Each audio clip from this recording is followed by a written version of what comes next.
नोटबंदी पर Delhi high court का फैसला आ गया है। दिल्ली हाई कोर्ट ने अभी केवल ये कहा है कि वो पिटीशन को डिसमिस कर रहे हैं। कोई कारण नहीं बताया है, रीज़न नहीं दिया है कि क्यों डिसमिस कर रहे हैं। हमने जो पीआईएल फाइल किया था उसमें ये कहा था कि आरबीआई खुद ये मान रहा है कि 3.25 लाख करोड़ डंप हो चुका है, यानी 3.25 लाख करोड़ तहखानों में जमा हुआ है। इसका मतलब हुआ कि ये जो 3.25 लाख करोड़ रुपए है ये भ्रष्ट थानेदारों का है, भ्रष्ट तहसीलदारों का है, भ्रष्ट जजों का है जो पैसा लेके गलत फैसला देते हैं। ये जो 3.25 लाख करोड़ है ये घूसखोरों का है, जमाखोरों का है, मिलावटखोरों का है, कालाबाजारियों का है, नशा तस्करों का है, मानव तस्करों का है। ये 3.25 लाख करोड़ उन बदमाशों का है जो किडनैपिंग करते हैं और पैसा इकट्ठा करके रख लेते हैं अपने तहखाने में। ये अतीक अहमद मुख्तार अंसारी जैसे माफियाओं का पैसा है, ये दबंगों का पैसा है, ये खनन माफियाओं का पैसा है। ये जो 3.25 लाख करोड़ डंप हो रखा है ये माओवादियों का पैसा है, नक्सलियों का पैसा है, जिहादियों का पैसा है, मजहबी उन्मादियों का पैसा है, ये पत्थरबाजों का पैसा है, कट्टरपंथियों का पैसा है, धर्मांतरण कराने वालों का पैसा है। ये जो 3.25 लाख करोड़ डंप हो रखा है ये पूरी तरीके से देश विरोधियों का पैसा है, देशद्रोहियों का पैसा है, गद्दारों का पैसा है।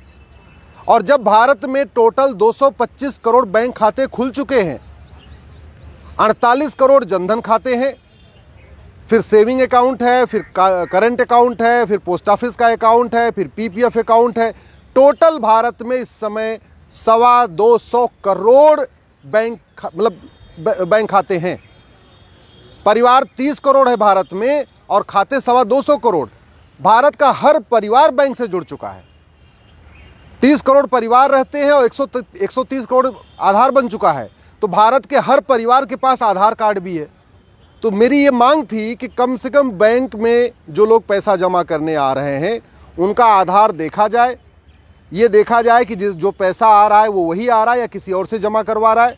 दूसरा, पैसा ये अकाउंट में ही जमा होना चाहिए, ये मेरी मांग थी। अकाउंट में जमा करने का 2 फायदा। पहला, सरकार को लगभग 1 लाख करोड़ रुपए टैक्स मिल जाता, क्योंकि आरबीआई खुद ही कह रहा है 3.25 लाख करोड़ तहखानों में जमा है, डंप हो चुका है, आउट ऑफ सर्कुलेशन है। तो 3.25 लाख करोड़ अगर खातों में आता तो 1 लाख करोड़ सरकार के खाते में आ जाता।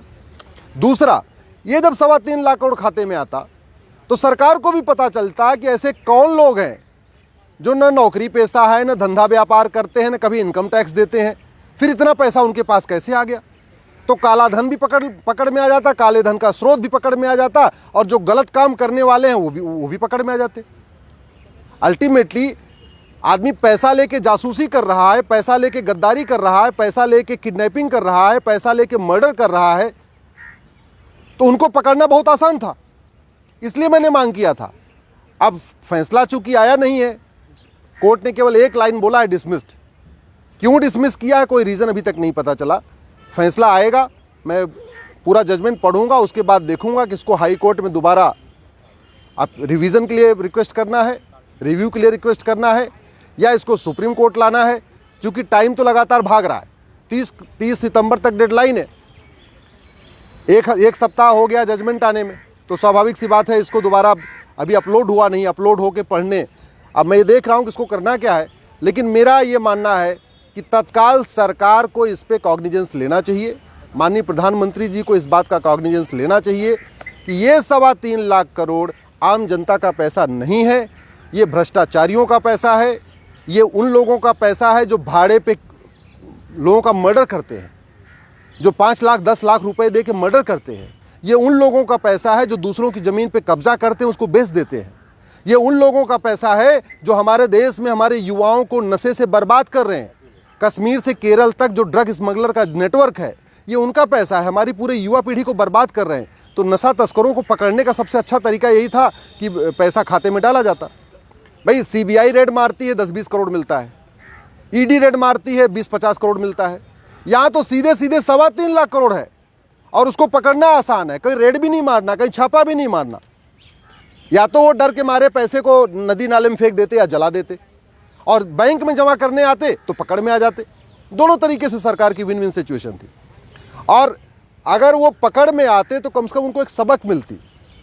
चूंकि अवैध तरीके से जो पैसा कमाया गया है वो आराम से वाइट होता जा रहा है, बैंक में ना आईडी प्रूफ दिखाना है, ना खाते में जमा करना है, ना कोई स्लिप भरना है, तो उनकी तो बल्ले बल्ले हो गई है। वो तो गरीबों को पकड़ रहे, उनको 500-1000 रुपये दे रहे हैं, दिन भर में 10 बार लाइन में लगा देते हैं। लाइन में लग के वो पैसा लगातार ट्रांसफ़र कर, उसको एक्सचेंज करते जा रहे हैं। बहुत सारे तो ऐसे हैं जिन्होंने बैंक में सेटिंग बना लिया, 10% बैंक के कर्मचारियों को, अधिकारियों को दे रहे हैं और पूरा बोरी का बोरी सफ़ेद करवाते चले जा रहे हैं। तो इसको रोकने का अच्छा तरीका था, इसलिए मैं प्रधानमंत्री से निवेदन करता हूँ, इसको तत्काल बंद करिए, रोकिए इसको। इस काला धन का जो खेल चल रहा है सफ़ेद होने वाला, इसको रोकिए। भ्रष्टाचारी पूरा अपना पैसा सफ़ेद कर रहे हैं, हत्यारे, भाड़े के हत्यारे पैसा अपना सफ़ेद कर रहे हैं, नक्सली माओवादी अपना पूरा पैसा सफ़ेद कर रहे हैं, जिहादी अपना पैसा सफ़ेद कर रहे हैं, पूर्वोत्तर के अलगाववादी जिन्होंने भी मणिपुर में पूरी इतनी हिंसा किया, पूर्वोत्तर में जो अलगाववादियों का समूह है वो कश्मीर के अलगाववादियों से भी ज़्यादा खतरनाक है। वो सारा का सारा अपना ब्लैक वाइट कर रहे हैं। कश्मीर के अलगाववादी अपना सारा ब्लैक वाइट कर रहे हैं। यहाँ पे जो फॉरेन फंडेड NGOs हैं, विदेशी पैसे से चलने वाले जो नेता, अभिनेता, पत्रकार, कलमकार हैं, वो अपना पूरा पैसा सफ़ेद कर रहे हैं। इस योजना को रोकिए प्रधानमंत्री जी, नहीं तो आज नहीं तो कल ये बात सब लोग पूछेंगे कि क्या कारण है कि RBI एक घटिया पॉलिसी लाई, एक घटिया नोटबंदी लाई और प्रधानमंत्री जी मौन रहे। VK न्यूज़, राष्ट्र के नाम।